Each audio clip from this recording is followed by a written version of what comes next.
your patience today. Just a few things at the top, and we'll get right to your questions.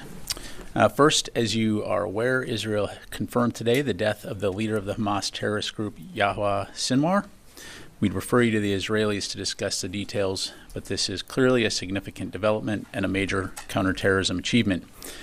As you saw from our readout earlier today, Secretary Austin spoke earlier today with Israeli Minister of Defense Gallant to discuss the reports on the killing of Sinwar and to get an update. I would highlight that when the call occurred, the IDF was still working to confirm Sinwar's death. During the call, Secretary Austin also reaffirmed U.S. support for Israel's right to defend itself and reiterated that the deployment of the Terminal High Altitude Area Defense Battery represents the United States' unwavering, enduring, and ironclad commitment to Israel's security. The Secretary also expressed strong support for the immediate release of all remaining hostages and a ceasefire in Gaza. We'll have much more to say from the Department on the death of Sinwar very soon, and we'll keep you updated.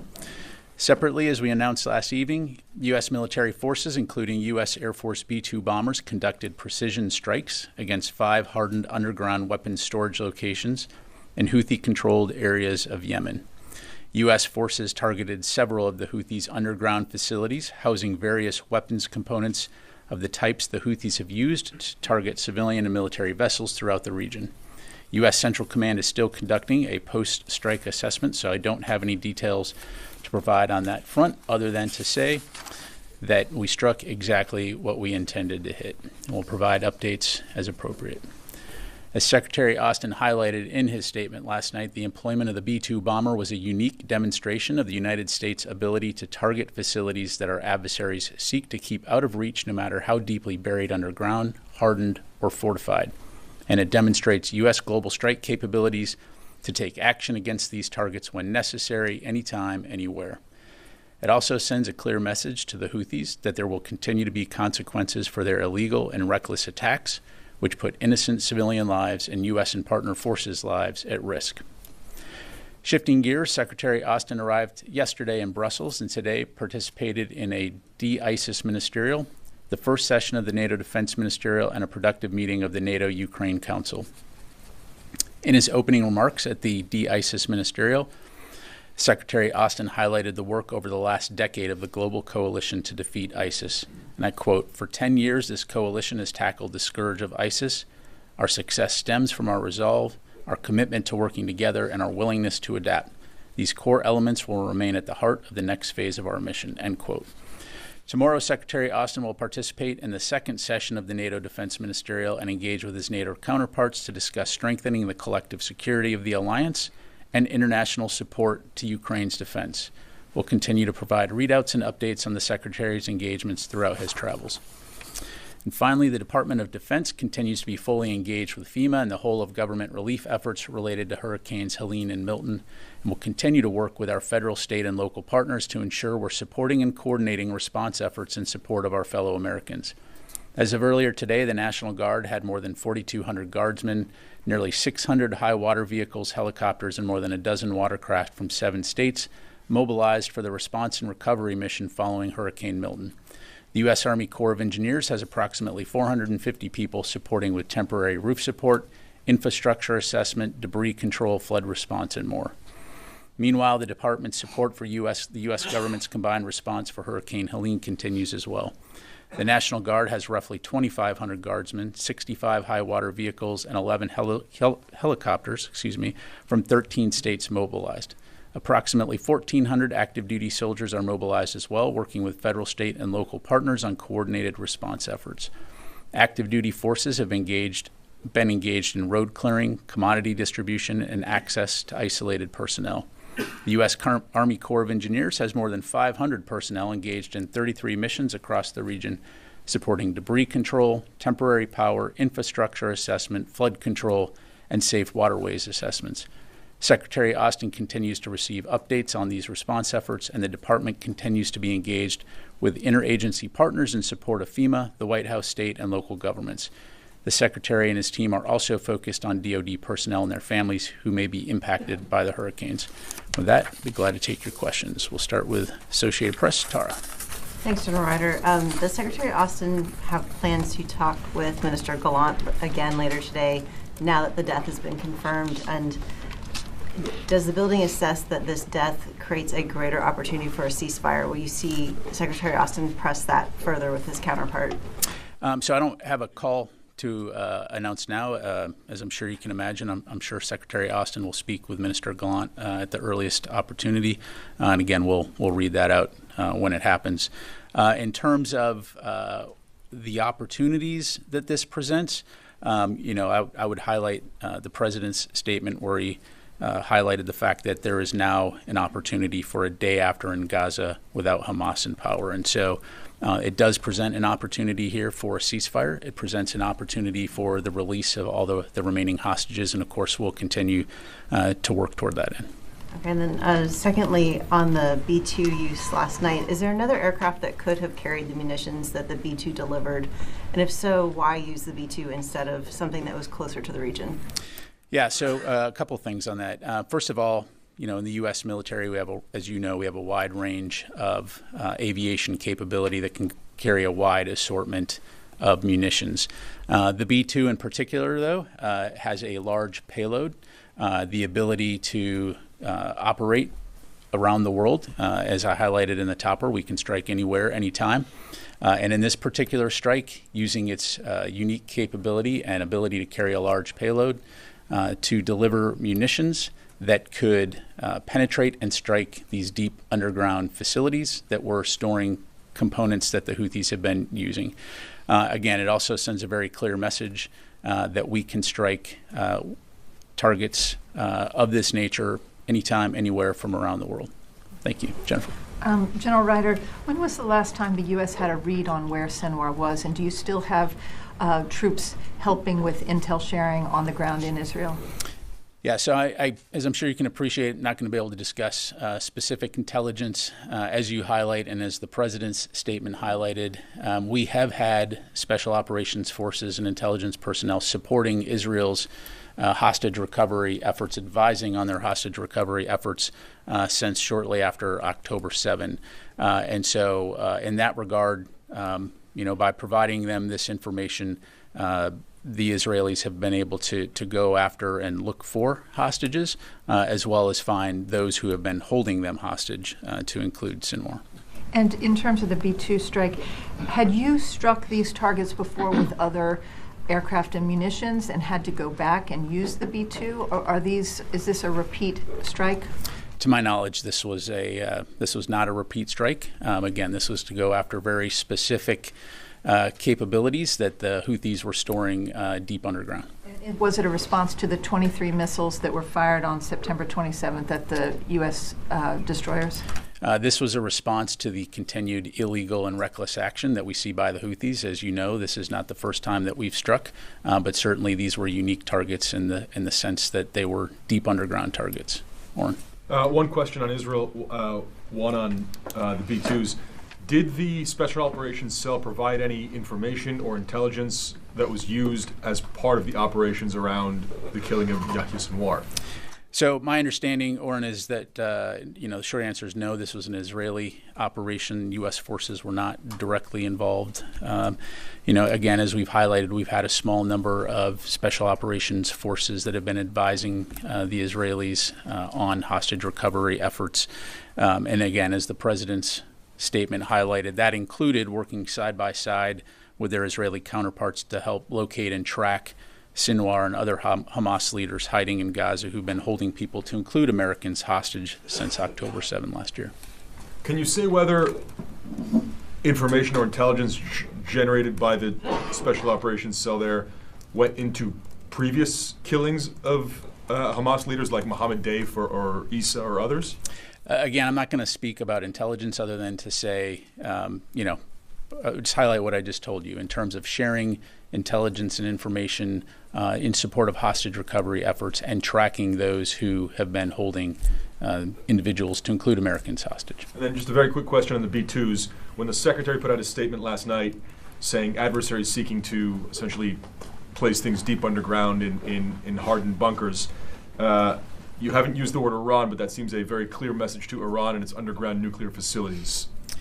Well, as I highlighted in my topper, it was certainly a message to the Houthis and anyone else, potential adversaries that hide things deep underground. It's a message to them as well. Tony. One of the unique capabilities is that the B-2 can carry the massive ordnance penetrator, the 30,000-pound bomb that can go deep, deep, deep. Was that used in the first time here?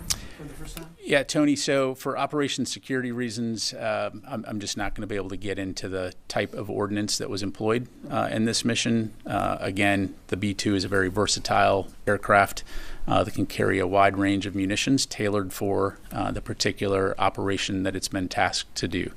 And I'll just leave it there. Okay, and THAAD, has the THAAD battery arrived, and is it now fully integrated with Israel's air defense systems? So you saw our statement earlier in the week that troops have begun to arrive in Israel and the components have begun to arrive in Israel. It's going to be fully operations capable in the near future. I'm not going to get into the specific dates for operation security. I will say that it has been integrated into the Israeli air defense as well as our broader U.S. Efforts, regionally to support the defense of Israel. So we can queue Navy destroyers possibly, or swap data with the Navy destroyers in the Eastern Med for air defense and kind of provide an umbrella? So the way it works is from a theater standpoint. The U.S. works closely with Israel and other partners when it comes to things like air defense to coordinate, to exchange information to ensure that we have a holistic picture and can respond to contingencies throughout the area of responsibility, to include supporting the defense of Israel. Thanks. Let me go to John, and then I'll go to Charlie. Go ahead. Okay. Sorry. Thank you very much, Gerald. This administration has been saying that Hamas have been largely destroyed, and that's why Israel can't agree to a ceasefire. And today the Vice President said that Hamas have been decimated. Would you say to your Israeli counterparts, to the Israeli government, that if they made the decision to agree to a ceasefire today, especially after today's development, that wouldn't be a silly decision militarily, that they can trust that decision?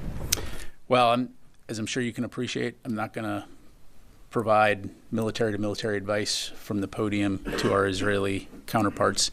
To your point, Hamas has been incredibly degraded, as evidenced by the killing of their leader, a significant number of their forces, and certainly do not resemble anything close to what they were on October 7, or the ability to conduct the kinds of operations we saw them. So I'll leave it to the Israelis to talk about their plans as it relates to Hamas. But as I highlighted earlier, and as the president highlighted in his statement, the killing of and the death of Sinwar certainly does present an opportunity, and I'll just leave it there. Can I just one quick follow-up? So as far as I understand, this administration thinks that it makes sense right now to agree to a ceasefire. That's pretty clear, I guess. Again, I'm Department of Defense, so broadly speaking, we absolutely support a ceasefire so that we can ensure that humanitarian assistance is getting into Gaza, that the Palestinian people can see a restoration of security and stability. But we also recognize the threat that Hamas has posed to Israel. And so we'll continue to consult with Israel and our partners in the region, but obviously want to see a ceasefire as soon as possible. And most importantly, the release of the hostages that continue to be held by Hamas. Charlie. Thanks, General. Sinwar had American blood on his hands. And the vice president was willing to go a little bit further than you will from there, saying American special operations and intelligence personnel have worked closely with their Israeli counterparts to locate and track Sinwar. He's dead now, so we're not at risk of foiling any sort of intelligence around that. But are you not willing to give us an idea? I'm not sure what I said that was contrary to that. What I was asked was there direct U.S. involvement in this particular Israeli operation? And I said no. Did U.S. Special Forces or intelligence know where Sinwar was when this happened?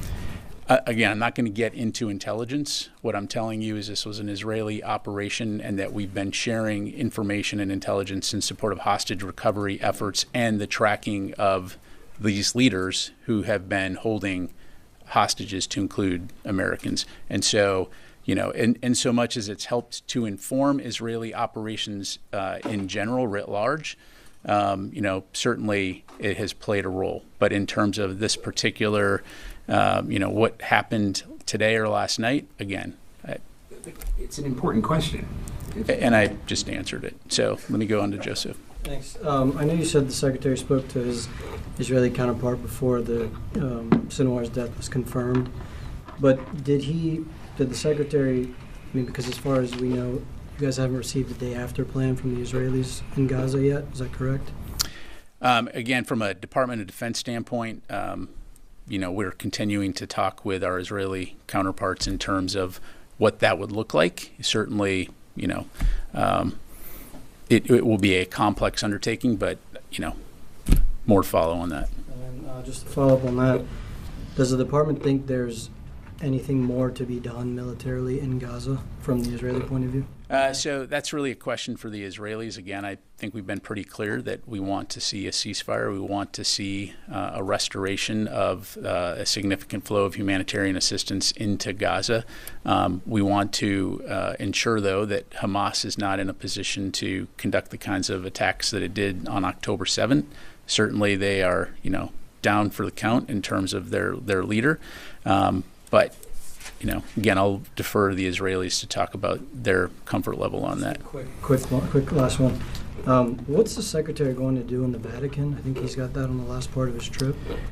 He's got an official visit, the Vatican City. Again, we'll have a readout of that when he visits there. So let me go to Wafa. Yes, ma'am. Thank you, General. Over the years, Hamas has shown resilience with replacing leaders when they were killed.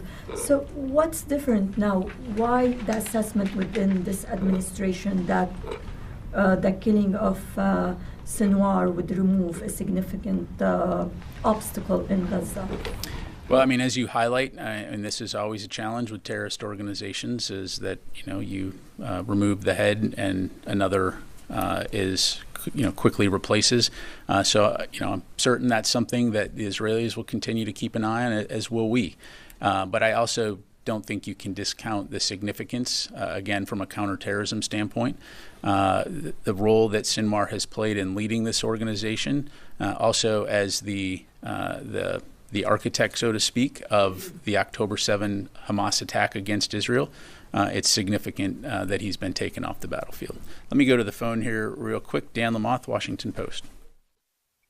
General, thanks for your time.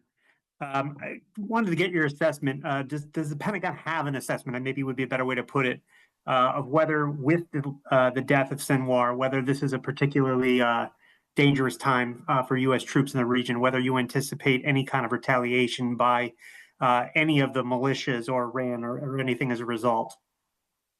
Yeah, thanks, Dan. I can't predict the future, and I'm not going to speculate. I mean, we already know that the Middle East is in a very tense situation right now and have taken significant steps to ensure that our forces that are in the region, as well as our citizens, are protected. And so, as we always do, we'll continue to keep our head on a swivel, protect our forces, support the defense of Israel, and be ready to respond to any variety of contingencies should they arise. Let me go to Phil Stewart, Reuters. Yeah, hi. So sorry to go over this again, but I'm a little confused. I thought Sinwar was a particularly vexing target for intelligence, for the intelligence community. And the comments today suggest that you did have a fix on him at some point, and that you may have contributed to the intelligence picture that that led to this operation without U.S. support. So could you just explain, did U.S. intelligence then, are you suggesting U.S. intelligence had a fix on Sinwar? What I'm suggesting, Phil, is that, just to be crystal clear, this was an Israeli operation. There was no U.S. forces directly involved.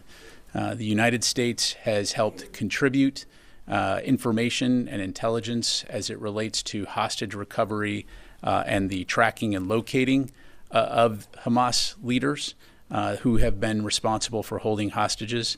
And so certainly that contributes in general to the picture. But again, this was an Israeli operation, and I would refer you to them to talk about the details of how the operation went down. Thank you. Let me go to Howard Altman. Hey, thanks. Really appreciate it. A couple questions about Ukraine. One, what is the Pentagon's assessment of how many North Korean troops are in Russia ready to fight in Ukraine? And secondly, what is the Pentagon's assessment of how the Kursk incursion is going? There's some reports that Ukraine has lost about half the territory invaded. I was hoping you can give me the Pentagon's assessment of both of those things. Thanks. Yeah, thanks, Howard. Definitely seen the reporting and the comments about potential DPRK forces, going to Russia or going to Ukraine. I can tell you right now, we're looking into those. We can't confirm or corroborate those reports. If true, that would demonstrate an increase in the cooperation between Russia and North Korea, and I think that would also demonstrate the situation that Russia finds itself in, the dire situation that it finds itself in terms of its forces on the battlefield. As you've heard us recently say, the casualties that Russia is experiencing on the front lines are extremely significant, upwards of 600,000 killed or wounded. And so it just demonstrates the desperation in terms of identifying additional forces for their military. But it's something that we'll continue to keep a close eye on. And then, I'm sorry, your second question? The second question was about Kursk. There's some reporting that Ukraine has lost about half of the territory it gained in that Kursk incursion. I'm just wondering if the Pentagon has an assessment of how that's going. Based on the information I have, that is not accurate. There has been some incremental, a small amount of territory retaken by the Russians in Kursk, but at this stage, nothing that we would consider significant. Okay, come back to the room here. John. Thank you, General. In President's statement, he used a very active language in terms of the involvement of the U.S. intelligence and providing this information to the Israeli side.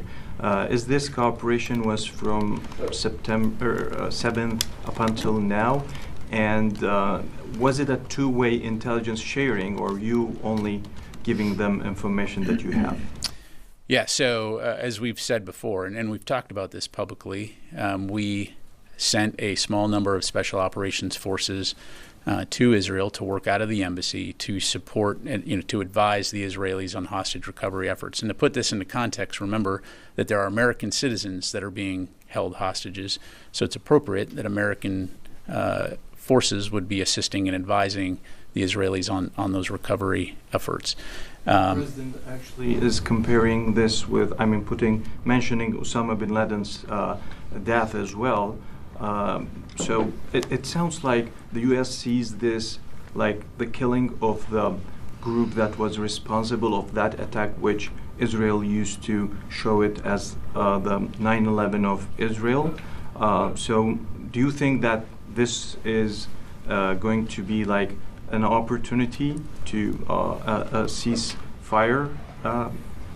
Well, again, I think the president's statement speaks for itself. And as I already highlighted in that statement, he highlights the fact that this is an opportunity for a day after in Gaza without a Hamas. And so I'll just leave it there. Constantine. Thanks, Pat. Going back to the THAAD deployment, since, as you say, most of the unit appears to now be in Israel, are you able to offer any more specifics as to what the unit is or where they came from, what army base they were deployed from? Constantine, I don't have more to provide for you from the podium here other than to say the unit did deploy from the U.S., and it's an air defense capability that will be integrated into the broader air defense capabilities that we're providing in the support of Israel's defense. Okay. And slightly related question, as we sort of look forward to Israel's future, you said, the flow of humanitarian aid is important for it to resume. Does the DoD see itself as playing a significant role in getting that humanitarian aid into Israel? So right now, from a U.S. government standpoint, of course, USAID is the lead organization on U.S. efforts to get aid in there. Certainly, the department helps to advise and will support as necessary, to include on the diplomatic front. As you have seen in some of our readouts recently from Secretary Austin's conversations with Minister Gallant, that has been a topic of discussion and continues to be an important topic of discussion. So if we have any, I don't have anything to announce right now, but if that changes, we'll let you know. Yes, sir. Thank you. I have several on Ukraine. First, President Zelensky said that the latest weapons package for Ukraine we saw yesterday included some long-range weapons. Was this ATACMS or something else? And could you also specify which air-to-ground munitions were included in this package? Yeah, I appreciate the question. I'm not going to be able to go into more detail beyond what was in the readout. Secondly, does the Pentagon support the implementation of Zelensky's victory plan that he presented these days, specifically when it comes to lifting restrictions on long-range strikes inside Russia and continuation of Ukraine's military operations on Russian territory? Well, I know that at the NATO defense ministerials and in his consultations, in his conversations and consultations with his Ukrainian counterpart, we continue to learn more about the president's victory plan.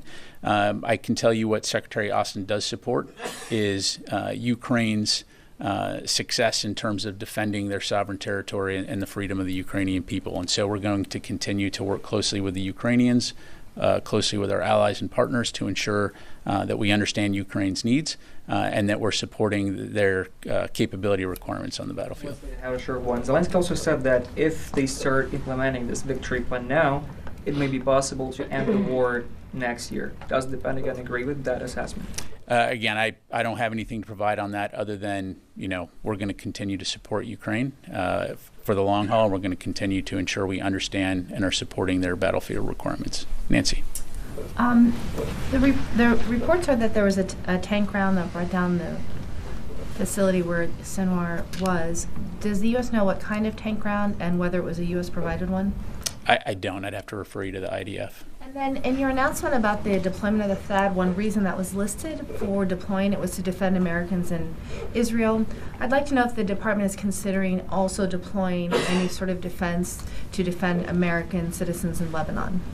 I don't have any new announcements to make, but, by virtue of the fact that we have DDGs, destroyers rather, and other capabilities in the region, we certainly, again, place the safety and security of American citizens, whether they be in Lebanon or Israel, at the top of the priority list. And so we continue to work very hard to ensure that all Americans are safe.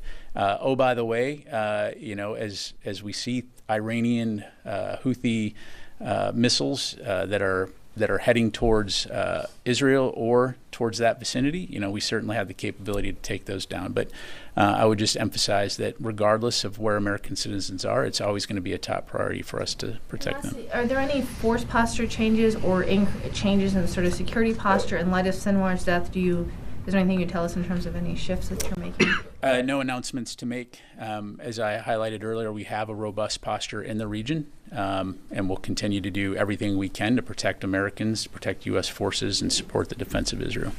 Time for a few more. Janie. Thank you, General. Two questions on Russia, North Korea, and Ukraine.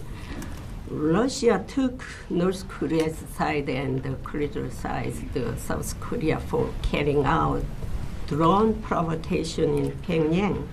And Russia submitted a bill to the House of Representatives to ratify the Russia-North Korea Mutual Military Cooperation Treaty and declared that it would provide military support in case of conflict between North and South Korea.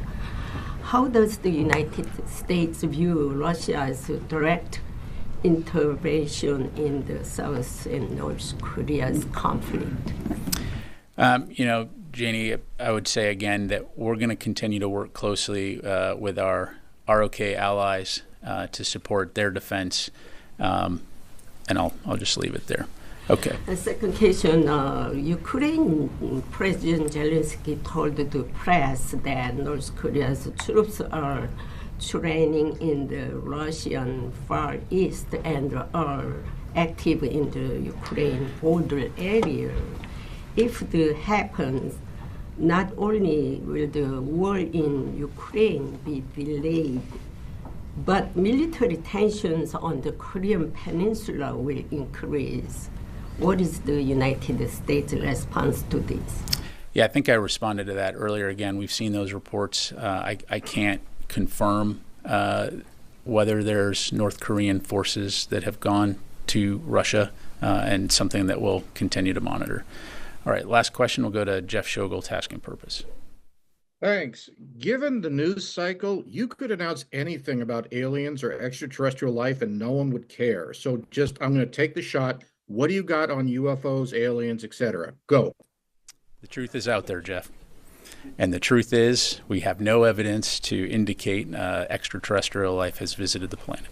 Thank you very much, everybody. Appreciate it.